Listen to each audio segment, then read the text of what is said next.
SS Maniyan astro TV நேயர்களுக்கு அனைவருக்கும் வாழ்த்துக்கள்.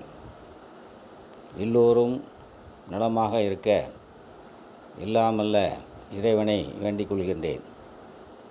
எனது ஜோதிட ஆசானும் எனது தந்தையுமாகிய கோவில்பட்டி திரு கே சங்கரன்பிள்ளை அவர்களையும், ஜோதிட மாமேதை ஜோதிட கலையரசு ஐயா ஆதித்ய குருஜி அவர்களையும் வணங்கிக் கொள்கின்றேன். இப்பொழுது உங்கள் குழந்தை மருத்துவம் படிக்குமா அல்லது பொறியியல் படிக்குமா, அதற்கான கிரக நிலைகள் ஜாதகத்தில் எப்படி இருக்க வேண்டும், எந்த அமைப்பில் இருந்தால் அந்த படிப்பில் ஆர்வம் அந்த குழந்தைக்கு ஏற்படும் என்பதை பற்றி பார்க்கலாம். நவீன உலகில் தங்களது குழந்தை என்ன விதமான கல்வி பயின்று பிற்காலத்தில் எந்த துறையில் இருக்கப் போகிறது என்பதை தெரிந்து கொள்ள ஆசைப்படாத பெற்றோர்களே இல்லை எனலாம். கடந்த காலங்களில் எட்டி பிடிக்க முடியாத தூரத்தில் இருந்த என்ஜினியரிங் மற்றும் மருத்துவ படிப்புகள் தற்பொழுது கை கெட்டும் தூரத்தில் இருப்பதால் ஒவ்வொரு பெற்றோரும் தங்கள் குழந்தை டாக்டருக்கோ இன்ஜினியருக்கோ படிக்க வேண்டும் என்று நினைப்பதும் இயல்பான ஒன்றுதான். ஒரு குழந்தை டாக்டராகவோ இன்ஜினியராகவோ தொழில் செய்ய வேண்டுமெனில் ஜாதகப்படி அதற்கு என்ன அமைப்பு இருக்க வேண்டும், பூமியில் பிறந்த அனைவருக்கும் அந்த வாய்ப்புகள் கிடைக்கின்றதா, இது பற்றிய ஜோதிட சூட்சமங்கள் என்ன? முதலில் ஒருவர் கல்வியில் சிறப்பான நிலை பெற வேண்டுமென்றால், அவருக்கு நிபுணத்துவம் கிடைக்கப்பெற வேண்டுமென்றால், வித்தைக்கு அதிபதி என்றும் நமது ஜோதிட நூல்கள் புகழ்ந்து கூறும் புதனின் அருள் வேண்டும். ஜாதகத்தில் புதன் வலுவான சூத்துவமான நிலையை பெற்றிருக்க வேண்டும். புதன் சுபபலம் பெற்றிருந்தால்தான் ஒருவருக்கு தடையற்ற கல்வி கற்கும் வாய்ப்பு கிடைக்கும். அதேபோல் கல்வி ஸ்தானம் என்று சொல்லப்படும் 2, 4ஆம் வீடுகளும் அதன் அதிபதி கிரகமும் பலம் பெற்றும் இந்த கல்வியால் கிடைக்கும் பாக்கியங்களை அனுபவிக்க பாக்கியஸ்தானம் எனப்படும் 9ஆம் வீடும் அதன் அதிபதியும் வலுப்பெற்று இருக்க வேண்டும்.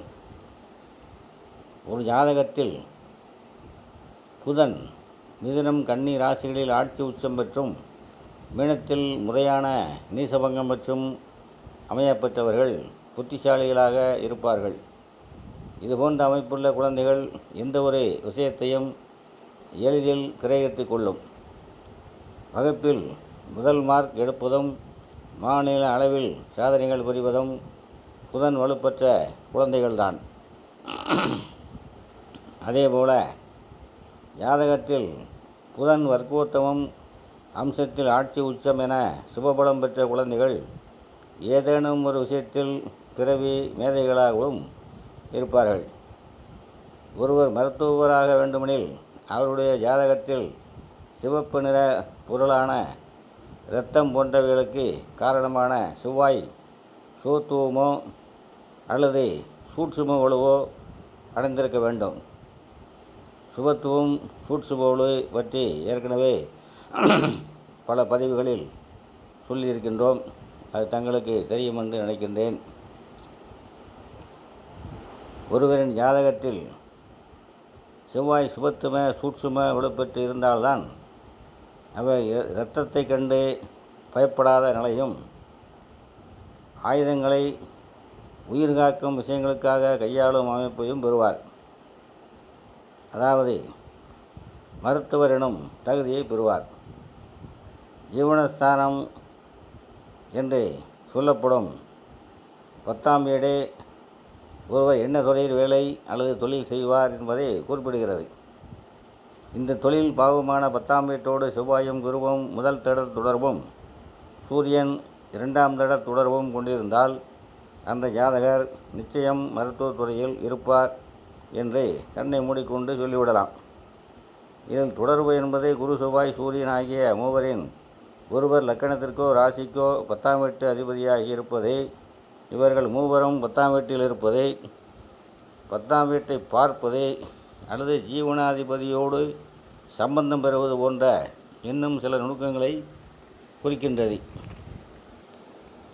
சுபக்கிரகமான குரு எந்த ஒரு வேலையையும் அர்ப்பணிப்பு உணர்வுடன் மதியூகத்துடன் செய்ய வைப்பவர். மேலும் எடுத்துக்கொண்ட துறையில் ஒருவரை புகழ்வர வைப்பவரும் குருதான். எனவே ஒருவர் புகழ்பெற்ற டாக்டராக வேண்டுமெனில் குரு அவர் ஜாதகத்தில் நிச்சயம் பலம் பெற்றிருக்க வேண்டும்.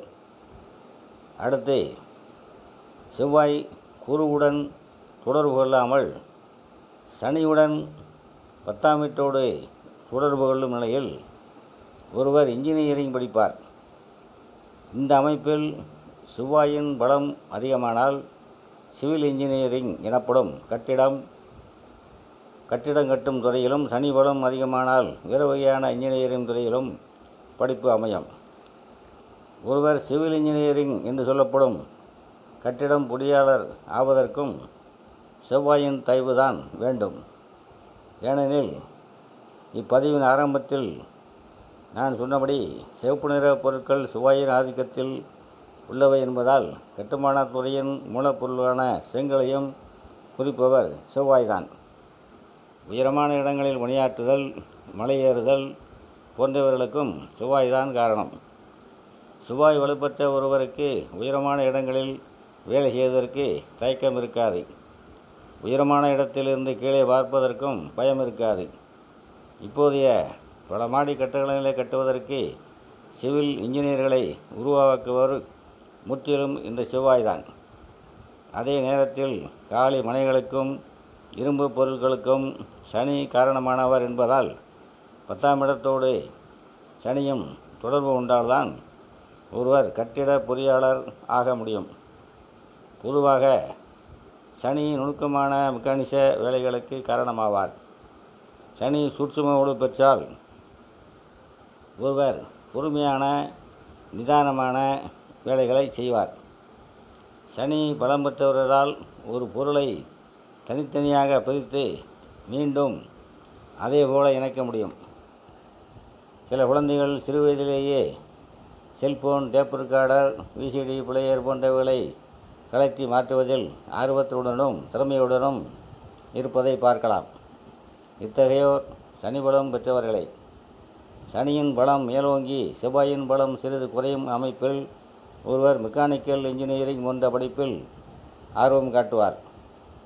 ஜாதகத்தில் இதுபோன்ற அமைப்புடையவர்கள் கார், மோட்டார் சைக்கிள் தயாரிப்பு நிறுவனங்களிலும் மிகப்பெரிய இயந்திரங்கள் உள்ள தொழிற்சாலைகளிலும் வேலை செய்வார்கள். இன்னொரு முக்கிய அமைப்பாக உயர்கல்வி மற்றும் வேலைக்காக தற்போது இளைஞர்கள் வெளிநாடு செல்வதும் அதிகமாகி வருகிறது.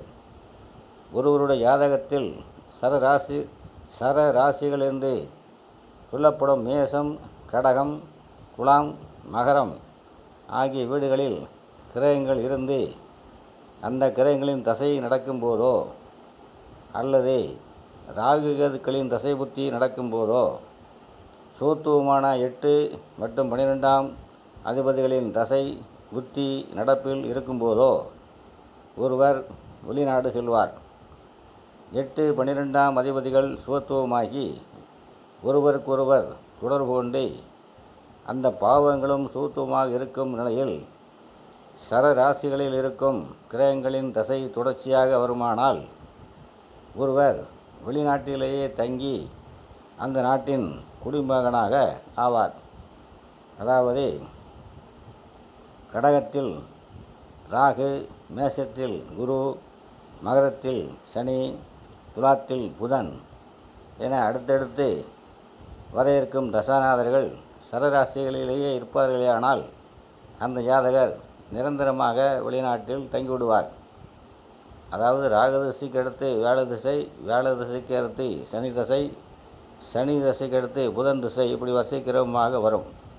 அதனால் இவர்கள் எல்லோரும் சரராசியில் அமர்ந்து அந்த திசையில் வரிசையாக வருமானால் ஜாதகர் நிரந்தரமாக வெளிநாட்டில் தங்கிவிடுவார். இத்துடன் இப்பதிவை நிறைவு செய்கின்றேன். மீண்டும் அடுத்த பதிவில் சந்திப்போம். அனைவரும் நலமாக இருப்பீர்கள். வாழ்க வளமுடன்.